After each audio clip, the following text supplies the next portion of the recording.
Единственный пункт проведения экзамена в городе Назрани организовали на базе средней школы номер 11. Для сдачи ЕГЭ здесь изначально было заявлено 105 участников. Однако по предварительным подсчетам около 40 из них отсутствуют. Задание по английскому языку открыли, как и положено, ровно в 10:00 по московскому времени. Учащиеся расположились в 14 аудиториях, половина из которых задействованы для подготовки к проведению экзамена. Здесь ребята заполняют бланки регистрации, а организаторы проводят краткий инструктаж. Здесь же они могут попросить литературу какую-нибудь, с которой им нужно ознакомиться.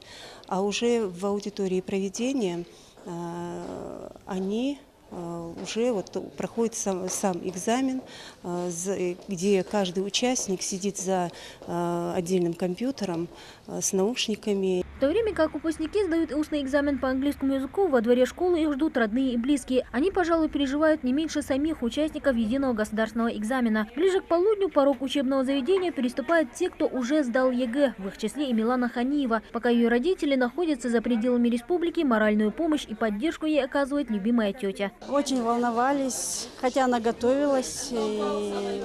Сегодня устно, письменно она сдала была, но все равно волновались. Не знали, как там пройдет все. Хорошо.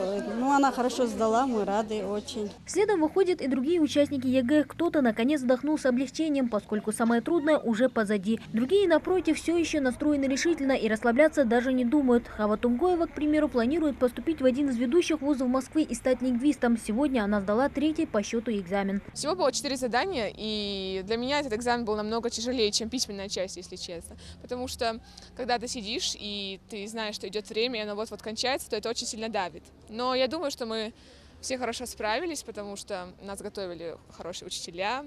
И сам экзамен был не очень трудный, как по сравнению с тем, что нам встречались в КИМах. Между тем, за ходом и организацией единого государственного экзамена следят и гости из Рособорнадзора. Заместитель руководителя ведомства вместе с министром образования и науки республики осмотрели аудитории и коридоры школы. Нареканий относительно этого пункта проведения экзамена у них не возникло, а вот в целом по республике нарушения все же нашлись. Есть количество удаленных, к сожалению, ребят, которые все-таки, несмотря на всю работу, которую министерство в течение года провело, все-таки пытаются использовать мобильные телефоны, справочные средства, но картина стабильная.